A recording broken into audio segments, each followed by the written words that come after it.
भक्तामर स्तोत्र श्लोक number 34। स्च्योतन मदा will विलोलक पोल मूल मत्त भ्रमद भ्रमर नाद विवृद्ध कोपम ऐरावताभ मिभ मुद्धत माप तंतम दृष्ट्वा भयं भवति नो भवदाश्रितानां। स्च्योतन्मदा विलविलोलकपोलमूल मत्तभ्रमत् भ्रमरनादविवृद्धकोपम् ऐरावताभमिभ मुद्धतमापतन्तं दृष्ट्वा भयं भवति नो भवदाश्रितानाम्।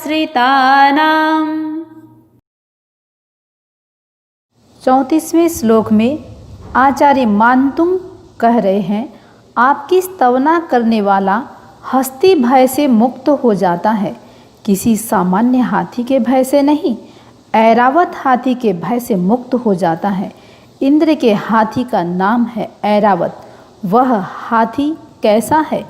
इस प्रश्न को उभारते हुए आचार्य मानतुंग ने लिखा, जिसके चंचल कपोल झरते हुए मद से मलिन हो रहे हों, मद पीकर उन्मत्त बने हुए तथा चारों ओर मंडराने वाले भ्रमरों के नाद से जिसका क्रोध बढ़ गया हो, वह ऐरावत के समान दुर्दांत हाथी आक्रामक मुद्रा में सामने आ रहा है। उसे देखकर तुम्हारा आश्रय लेने वाला भयभीत नहीं होता, अभय रहता है। भक्तामर स्तोत्र श्लोक नंबर 35। भिन्नेभ कुंभ गल दुज्ज्वल शोणि ताक्त मुक्ता फल प्रकर भूषित भूमि भागः बद्ध क्रमः क्रम गतम हरिणाधिपोपि नाक्रामति क्रम युगाचल संसृतं ते। भिन्नेभकुम्भगलदुज्ज्वल शोणिताक्त मुक्ताफलप्रकरभूषित भूमिभागः बद्धक्रमः क्रमगतं हरिणाधिपोपि नाक्रामति क्रमयुगाचल संसृतं ते। 35वें श्लोक में आचार्य मानतुंग सिंह भय निवारण की बात कर रहे हैं, जिसके द्वारा हाथियों के विदीर्ण कुंभ स्थल से बहती रक्तधारा और सिर से निकले हुए मोतियों से भूमि भाग उज्ज्वल लाल और श्वेत वर्ण वाला हो रहा है, वैसा सिंह भी अपने पैरों के पास आए हुए उस व्यक्ति पर आक्रमण नहीं कर पाता। पैर बद्ध हो जाते हैं जिसने तुम्हारे चरण युगल रूपी पर्वत का आश्रय लिया है। भक्तामर स्तोत्र श्लोक नंबर 36। कल्पांत काल पवनोद्धत वह्नि कल्पम दावा नलम ज्वलित मुज्ज्वल मुत स्फुलिंगम विश्वम जिघत्सु मिव सम्मुख माप तंतम त्वन्नाम कीर्तन जलम शमयत्य शेषम। कल्पान्ते काल पवनोद्धत वह्नि कल्पम दावानलं ज्वलितमुज्ज्वलमुत्स्फुलिङ्गं विश्वं जिघत्सुमिव सम्मुखमापतन्तं त्वन्नाम कीर्तनजलं समयत्यशेषम्। भय का एक निमित्त है दावानल। आचार्य मानतुंग 36वें श्लोक में कह रहे हैं, जंगल में भयंकर दावानल से घिरे व्यक्ति ने आपके नाम कीर्तन रूपी जल का छिड़काव किया, उससे वह अग्नि शांत हो गई। जो अत्यंत विकराल थी, कल्पांत काल की अग्नि जैसी थी। कल्प का अंत हो रहा है। उस प्रलय काल की हवा से उद्धत बनी हुई अग्नि के समान वह दावानल उज्ज्वल है। उस उज्ज्वल अग्नि से स्फुलिंग उछल रहे हैं, चिंगारियां ही चिंगारियां उठ रही है। वह भयंकर दावानल सबको लील जाना चाहता है। ऐसी सर्वभक्षी अग्नि आपके नाम कीर्तन के जल से सर्वथा शांत हो जाती है, बुझ जाती है। भक्तामर स्तोत्र श्लोक नंबर 37। रक्ते क्षणं समदको किल कंठ नीलम क्रोधोद्धतं फणिन मुत्फण माप तंतम आक्रामति क्रमयुगेन निरस्त शंकस त्वन्नामनाग दमनी हृदि यस्य पुंसः। रक्ते क्षणं समदको किल कंठनीलं क्रोधोद्धतं फणिनमुत्फणमापतन्तम् आक्रामति क्रमयुगेन निरस्तशङ्कस् त्वन्नामनागदमनी हृदि यस्य पुंसः। 37वें श्लोक में आचार्य मानतुंग कह रहे हैं, जिस पुरुष के हृदय में तुम्हारे नाम रूपी नाग दमनी है, वह निर्भय होकर लाल नेत्रों वाले मद से उन्मत्त कोयल के कंठ के समान नीले, क्रोध से उद्धत ऊंचे फण वाले सामने आते हुए सर्प को दोनों पैरों से लांघ जाता है।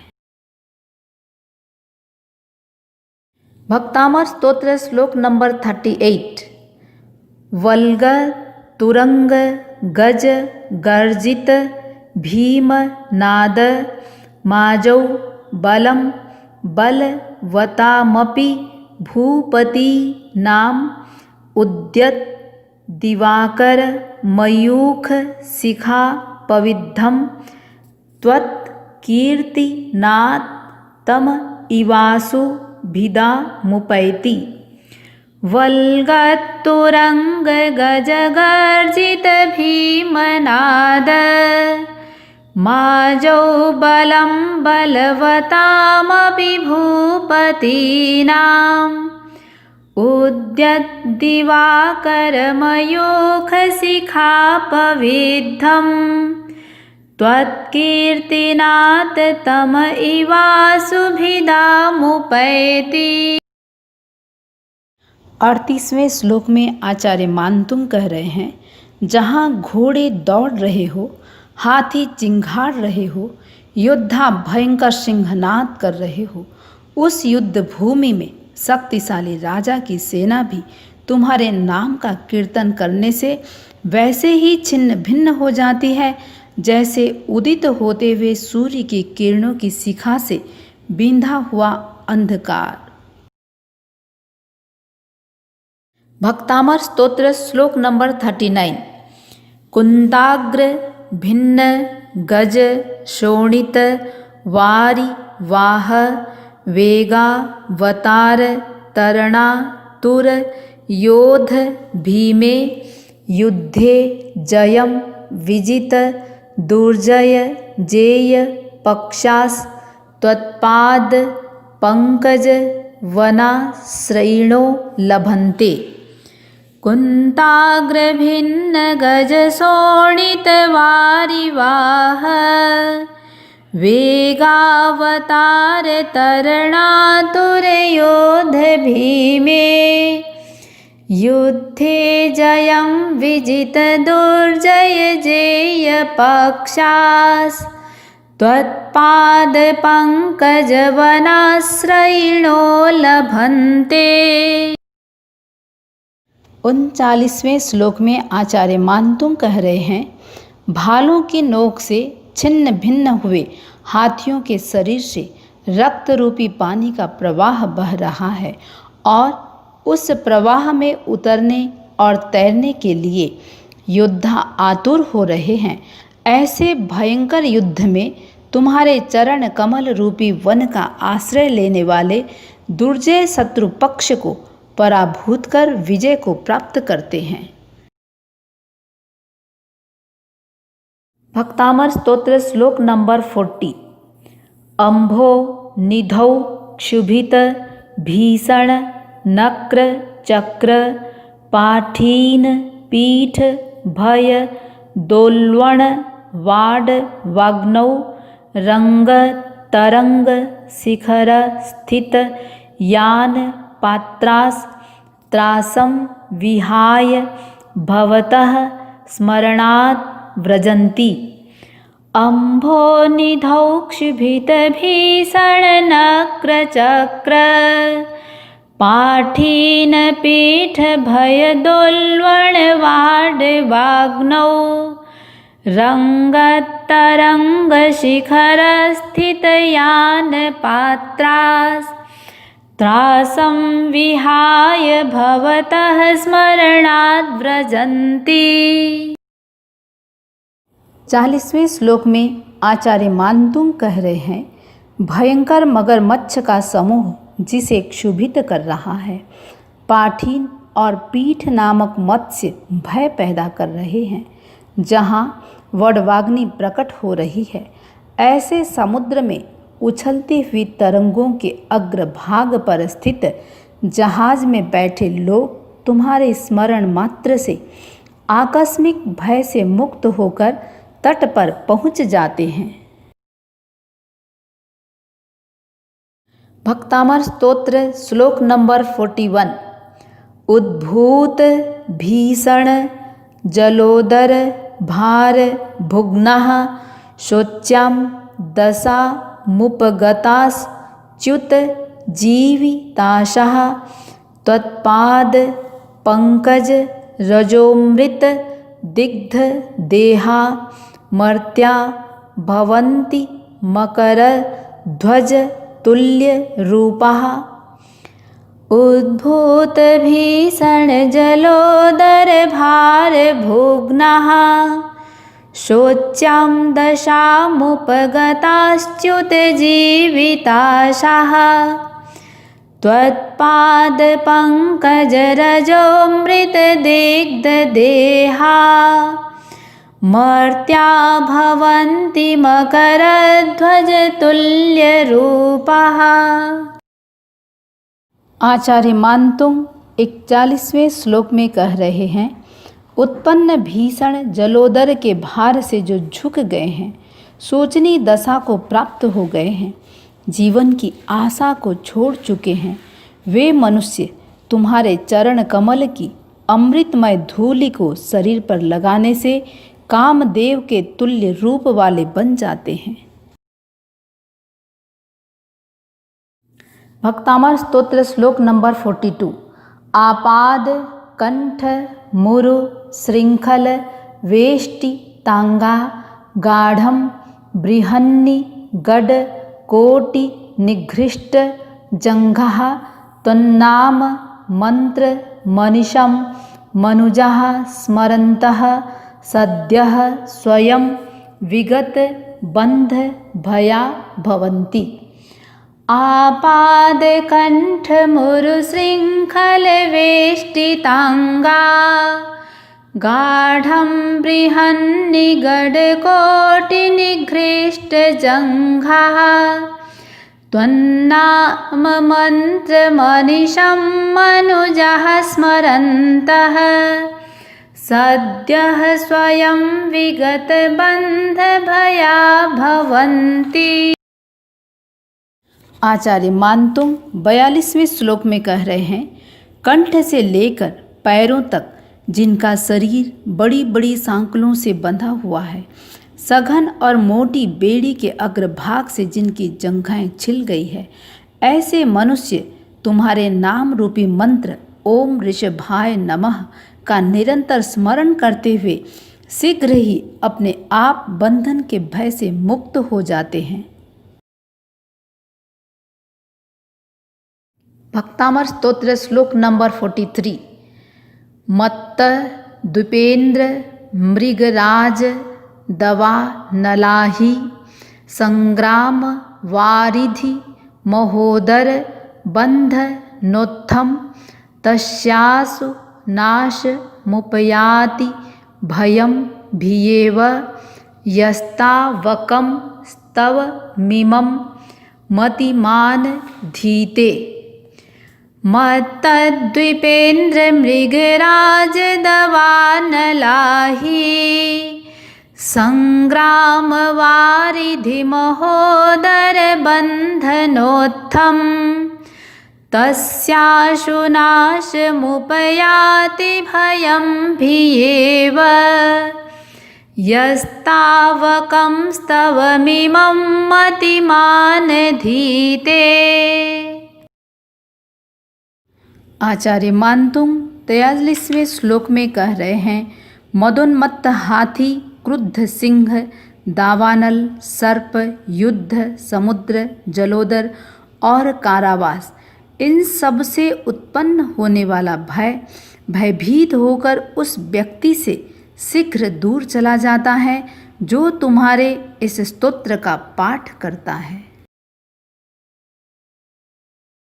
भक्तामर स्तोत्र श्लोक नंबर 44। स्तोत्रस्रजं तव जिनेन्द्र गुणैर्निबद्धं भक्त्या मया रुचिर वर्ण विचित्र पुष्पं धत्ते जनो य इह कंठ गता मजस्रं तं मानतुंग मवशा समुपैति लक्ष्मीः। स्तोत्रस्रजं तव जिनेन्द्र गुणैर्निबद्धां भक्त्या मया रुचिरवर्ण विचित्र पुष्पं धत्ते जनो य इह कंठगतामजस्रं तं मानतुंगमवशा समुपैति लक्ष्मीः। अंतिम श्लोक में आचार्य मानतुंग कह रहे हैं, हे जिनेन्द्र, मैंने भक्तिपूर्वक तुम्हारे गुणों से स्तोत्र रूपी माला का गुंफन किया है। वह मनोज्ञ वर्ण रूपी विचित्र पुष्पों वाली है। जो मनुष्य अनवरत तुम्हारी उस माला को गले में धारण करता है वह उच्च सम्मान को प्राप्त करता है। लक्ष्मी विवश होकर स्वयं उसके पास आती है। इस भावना के साथ मानतुंग अपने स्तोत्र को संपन्न कर रहे हैं। सबके लिए एक शुभ भावना मंगल कामना कर रहे हैं। इस माला को हर कोई पहन सकता है। दिन में, रात में, जंगल में, गांव में पुरुष और स्त्री उस माला को धारण करें। कोई नेकलेस पहने या न पहने, किंतु इस माला का अवश्य पहने। जो इस माला को धारण करता है वह सचमुच सौभाग्यशाली बनता है। लक्ष्मी उसके पास आती है। इस माला को पहनने के लिए केवल भक्ति और श्रद्धा की जरूरत है। श्रद्धा के साथ जो इस माला को धारण करता है अवश्य ही वह अपने जीवन में सफल होता है।